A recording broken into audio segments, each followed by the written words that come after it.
Ja, servus Leute und herzlich willkommen bei der Autotester.de, eurem Autotester des Vertrauens. Ich bin die Jessie und habe heute die ehrenvolle Aufgabe, euch den Jaguar F-Type P300 zu präsentieren. Ich möchte heute in dem Video euch erklären, warum es für mich eines der schönsten Cabrios ist, die es derzeit auf dem Markt gibt und aber auch eines der bezahlbarsten. Und falls ihr Bock drauf habt, bleibt gerne dran. Ihr findet uns übrigens nicht nur hier auf YouTube, macht gerne die Glocke an, abonniert uns, würde mich riesig freuen, sondern auch auf Instagram, Facebook und TikTok, abonniert uns auch da gerne, würde mich auch freuen und dann würde ich sagen, kommt ihr mal mit und ich zeige euch jetzt erstmal die Optik.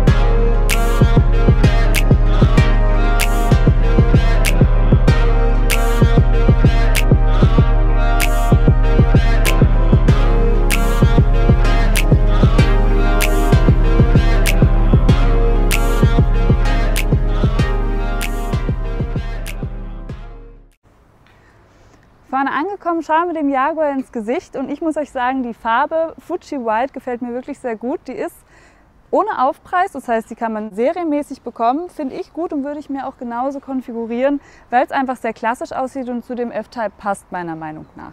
Was ist neu an dem neuen Modell? Wir haben einmal hier schmalere Lichter. Vorher waren die eher so geformt, jetzt sind sie sehr schmal geworden und haben hier so eine schöne J-Signatur, die mir sehr gut gefällt. Und wir haben hier vorne 4 Dioden, die irgendwie auch cool aussehen und so ein bisschen katzenartig. Dann haben wir hier oben 2 Lufteinlässe, die sind in einem, ja, schwarz-grau würde ich jetzt sagen. Die sehen auch gut aus und geben dem Ganzen so ein bisschen Sportlichkeit. Weiter vorne an der Front ist der Kühlergrill hier komplett in schwarz gehalten. Mir gefällt, dass er hier nochmal so eine schwarze Umrandung hat. Hier unten steht auch nochmal F-Type drauf. Finde ich super edel und gefällt mir gut. Was ich auch cool finde, ist das Jaguar-Logo hier vorne. Es ist halt irgendwie nicht so wie andere Autologos. Es sieht halt sehr detailgetreu aus. Man sieht halt wirklich so einen ganzen Jaguar-Kopf. Ich persönlich finde es super cool. Und wir haben hier auch noch einen Stoßfänger, der so ein bisschen anders aussieht. Der gefällt mir auch ganz gut, weil der halt so ein bisschen aggressiv nach vorne geht und dem Ganzen ein bisschen Sportlichkeit gibt. Hier vorne haben wir nochmal so schwarze Lufteinlässe. Hier an der Seite haben wir auch nochmal so einen Lufteinlass. Und dann haben wir hier ganz schön große Räder, und zwar 20 Zöller. Die sind optional, serienmäßig sind 18 Zöller. Wir haben hier aber die First Edition drauf und da sind auch die 20 Zöller direkt serienmäßig. Die finde ich wirklich schön. Vor allem hier mit dem Klavierlack und den 5 Speichen in schwarz gefällt mir gut. Dann haben wir auch noch hier die größte Bremsanlage mit den roten Bremssätteln. Die finde ich sieht auch super sportlich aus und irgendwie ist das ganze Auto sehr stimmig mit den Farben. Das heißt, wir haben hier dieses Weiß und das Silber und das Schwarz und das Rot und das findet sich einfach überall im Auto wieder und ist sehr stimmig meiner Meinung nach. Dann haben wir hier weiße Spiegelkappen. Hier unten haben wir auch nochmal so einen Seitenschweller in so einem, ja, grau-schwarz. Der sieht auch ganz cool aus. Und hier haben wir einen ganz coolen Türverschluss und zwar, ich mache den mal zu, Achtung, jetzt hupt es kurz. Ich muss hier einmal nur kurz mit den Fingern drüber fahren und kann da damit die Tür aufmachen. Und wir haben ja auch noch so ein gebürstetes Aluminium, was mir ganz gut gefällt. Gehen wir jetzt weiter mal um das Auto herum. Haben wir hier noch die Rückleuchten, die erinnern so ein bisschen an den I-Pace, sind auch katzenartig. Hier hinten haben wir auch nochmal das Logo, das Jaguar-Logo in Silber. Hier ist nochmal eine Rückfahrkamera und wir haben hier hinten noch einen Endtopf. Wir haben nämlich beim P450 und beim P575 2 Endtöpfe. Beim P300 haben wir nur einen Endtopf. Ich finde aber, es sieht cool aus. Dann haben wir noch so eine schwarze Umrandung drumherum, die das Ganze auch sehr stimmig macht. Schauen wir mal noch kurz in den Kofferraum. Und da muss man leider sagen, der ist relativ klein, 233 Liter. Schaut mal rein, man kann hier vielleicht gerade so mit Ach und Krach einen Koffer reinbekommen. Vielleicht auch noch hier hinten eine Jacke oder ein paar Schuhe, aber für so einen Wochenendtrip ist es dann doch relativ knapp.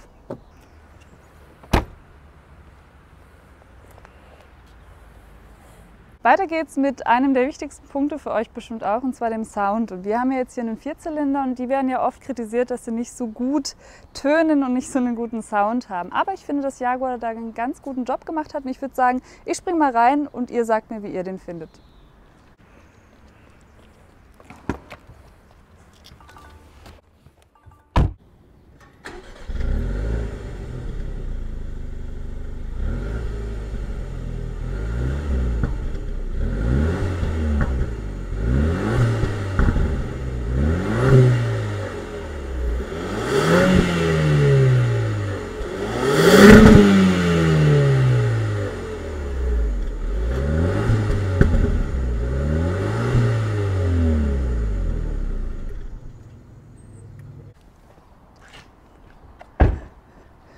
Und was sagt er? Also ich finde ihn wirklich ziemlich gelungen. Weiter geht's mit dem Herzstück und zwar dem Motor. Und dann würde ich sagen, kommt ihr mal mit, ich zeige euch mal, wie der aufgeht. Das ist nämlich was ganz Besonderes. Und zwar geht er nicht wie typischerweise eigentlich fast jede Motorhaube so rum auf, sondern so rum. Jetzt schaut ihr mal, so. Ich finde, es macht schon ganz schön was her, sieht ganz schön cool aus. Ich weiß nicht, was ihr davon haltet, schreibt es mir gerne in die Kommentare. Wir haben jetzt hier den Einstiegsmotor, den 2-Liter-Motor mit 300 PS, 400 Newtonmeter maximales Drehmoment. Der wird maximal 250 km/h schnell, ist in 5,7 Sekunden auf Tempo 100 und verbraucht nach WLTP 8,1 Liter. Wir haben eher so 10 Liter gebraucht, aber ich habe auch ein kleines, stärkeres Gashüschen vielleicht. Der hier hat jetzt nur Heckantrieb, es gibt aber auch den P450, der hat dann 450 PS. Den gibt es als Heck, aber auch als Allradantrieb. Und wir haben den größten Motor, den P575, der hat dann nur Allradantrieb. Kommen wir zum nächsten Punkt und zwar dem Innenraum. Ich erkläre euch jetzt, warum der für mich auch Teil des vielleicht schönsten Cabrios ist, das es derzeit auf dem Markt gibt. Und fangen wir mal hier vorne an beim Lenkrad. Wir haben hier perforiertes Leder an der Seite, hier oben eine 12 Uhr Markierung, was dem Ganzen so ein bisschen Sportlichkeit gibt. Und wir haben hier so eine silberne Spange, die wirklich gut aussieht. Dann haben wir hier die Schallpedal in einem Alu, vermute ich. Die sind wirklich sehr wertig und massiv, gefallen mir gut. Man kommt auch gut mit den Fingern dran und sind auch beim Fahren wirklich praktisch. Und sonst haben wir hier wirklich eine ganz schwarze, aber sehr schöne Lederausstattung. Wir haben hier das Winzerleder in den Performance-Sitzen. In den Performance-Sitzen ist hier oben auch nochmal so ein Jaguar eingeprägt, was ich wirklich sehr schön finde. Wir haben hier nochmal Jaguar stehen in so einer silbernen Schnalle. Wir haben hier eine Wabensteppung, sieht so ein bisschen ähnlich aus wie bei Audi. Und hier haben wir nochmal perforiertes Leder, was wirklich sehr schön ist. Zu den Staumöglichkeiten kann ich euch kurz zeigen. Wir haben hier nochmal so eine kleine Staumöglichkeit, wo man noch 2 USB-Anschlüsse hat und noch so eine 12-Volt-Steckdose. Da kann man alles Mögliche reinmachen. Wir haben hier nochmal 2 Cup-Holder. Da habe ich jetzt beispielsweise den Schlüssel drin. Und wir haben hier auch ganz normal ein Handschuhfach. Das ist auch ganz cool. Hier vorne steht auch Jaguar Established 1935. So geht dann das Handschuhfach auf. Das ist eigentlich sehr praktisch. Und schaut mal, in den Türen hat man auch die 12 Stufen verstellbare Sitzeinstellung drin, beziehungsweise dann da auch eine silberne Spange, die wirklich sehr schön aussieht. Wir haben hier eine Meridian-Anlage drin, die wirklich auch gut vom Sound ist, die kann ich euch sehr empfehlen. Und wir haben ja hier auch die First Edition, das erkennt ihr zum Beispiel auch an der Einstiegsleiste da vorne. Die finde ich sehr edel, mit dem gebürsteten Aluminium, gefällt mir sehr gut. Sonst haben wir hier eine 8-Gang-Automatik drin. Hier haben wir den Ganghebel, der ist ganz schön, der steht aufrecht und ist hier schön integriert in der Mittelkonsole. Wir haben hier den Knopf für die Klappe hinten am Auspuff, hier kann man die aufmachen. Hier kann man das ESC ausmachen, hier dann das Dach auf und zu, das zeige ich euch nachher. Auch den Heckspoiler können wir hier übrigens auf und zu, beziehungsweise hoch und runter klappen, das zeige ich euch auch gleich noch. Und hier vorne können wir den Sportmodus einstellen, an dem Knopf hier. Ich würde sagen, jetzt mache ich mal kurz die Zündung an und zeige euch noch hier vorne das Infotainment. Wir haben hier ein ca. 12 Zoll großes Display und hier in der Mitte ein 10 Zoll großes Display. Und hier über Menü kann ich verschiedene Dinge einstellen. Ich mache hier beispielsweise, zeige ich euch mal ganz kurz nur die verschiedenen Layouts, die mir gut gefallen. Wir haben hier ein Rundinstrument in der Mitte. Wir haben auch die Möglichkeit, 2 Rundinstrumente anzuzeigen. Das wäre persönlich meine Favoritenoption. Wir können auch die Karte im Vollbild anzeigen lassen. Ich würde aber immer bei den 2 Rundinstrumenten bleiben. Das gefällt mir persönlich ganz gut. Kommen wir zum Infotainment. Und hier haben wir verschiedene Möglichkeiten. Wir können hier einmal durchswipen. Ich habe jetzt hier erstmal in der Short-Wahllist die Navigation, die Medien und auch mein Telefon. Wir können aber auch die Klima nochmal verschieden ansteuern, die Kameras uns angucken, die zeige ich euch jetzt mal. Das ist die Rückfahrkamera, die ist für mich eigentlich ganz gut, die kann ich euch empfehlen, die verzieht auch nicht zu sehr. Hier unten haben wir alles zum Thema Klimaautomatik, das heißt, hier mache ich sie an und aus. Das ist sehr einfach und gefällt mir auch gut, weil es so haptisch funktioniert. Hier kann ich dann mit einem Drehregler ganz einfach entscheiden, wie warm oder kalt es auf der jeweiligen Seite sein soll. Und jetzt zeige ich euch noch, wie das Dach auf und zu geht. Und dann dafür würde ich mal sagen, geht ihr mal raus, macht die Tür zu. Zack, und jetzt drücke ich hier den Knopf.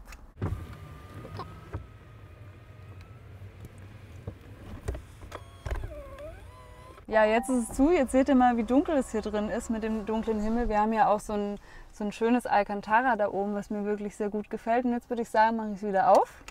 Dafür drücke ich den Knopf hier runter, die Scheiben fahren runter und das Dach fährt wieder weg. Schon ganz cool. Und bis zu 50 km/h kann man das eben machen. Und dann zeige ich euch jetzt noch kurz, wie der Spoiler hinten aussieht. Dafür drücke ich jetzt hier hinten drauf. Und zack, ist er oben. Und zack, ist er wieder unten. Ja, schon ganz schön cool, oder? Weiter geht's mit dem nächsten Fakt, und zwar dem Fahren. Hier ist der Schlüssel, so sieht er aus. Und ich habe mir jetzt extra den Sonnenuntergang ausgesucht, dass ihr mit mir ein bisschen im Cabrio rumfährt. Und dann würde ich sagen, mache ich mal den Motor an. Die Auspuffklappe machen wir auch mal auf, dass ihr auch den Ton hört. Und dann würde ich sagen, fahren wir mal los. Also, was soll ich sagen? Dieses Auto ist wirklich der absolute Hammer. Wir haben hier ein Cabrio, was, wie ich euch schon gezeigt habe, optisch einfach wahnsinnig gut aussieht, aber auch die Beschleunigungsdaten und die Leistungsdaten an sich sind einfach gigantisch. Ich zeige euch jetzt mal, wenn wir gerade hier schon sind, den Sportmodus. Hier geht er an, da ist er. Und jetzt würde ich sagen, beschleunige ich mal schnell durch.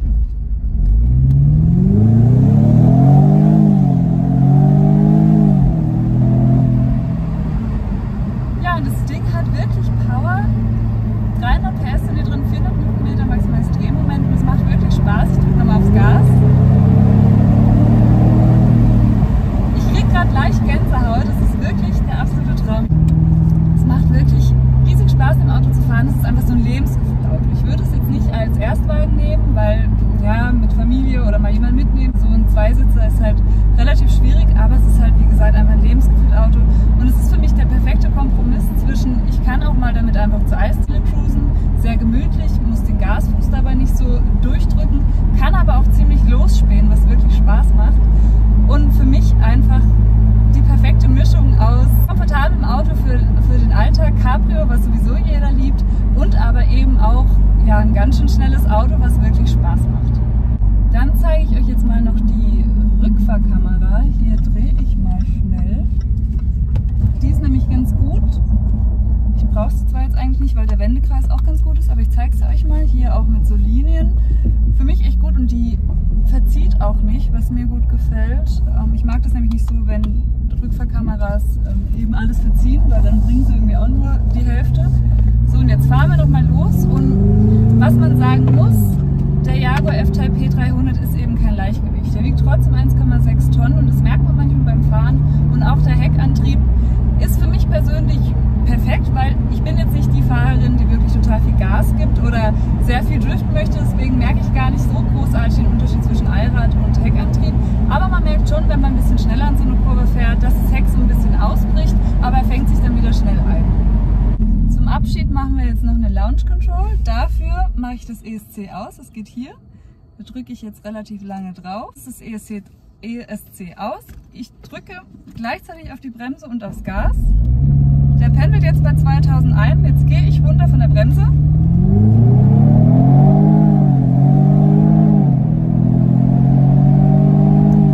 Und zack, auf 105,7 Sekunden.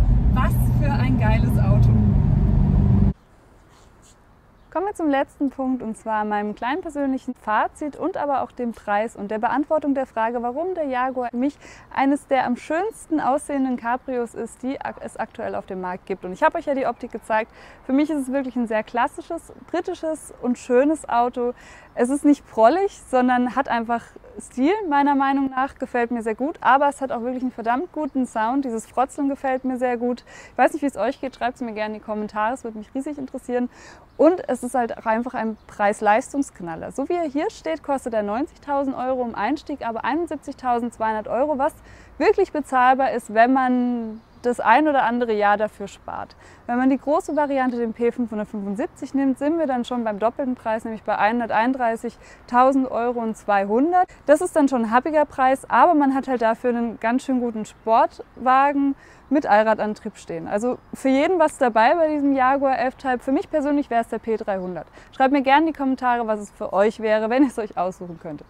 Ihr findet uns hier nicht nur auf YouTube, macht hier gerne die Glocke an, abonniert uns, sondern auch auf Instagram, Facebook und TikTok. Abonniert uns auch da, würde mich riesig freuen. Und dann würde ich sagen, sehen wir uns beim nächsten Mal wieder.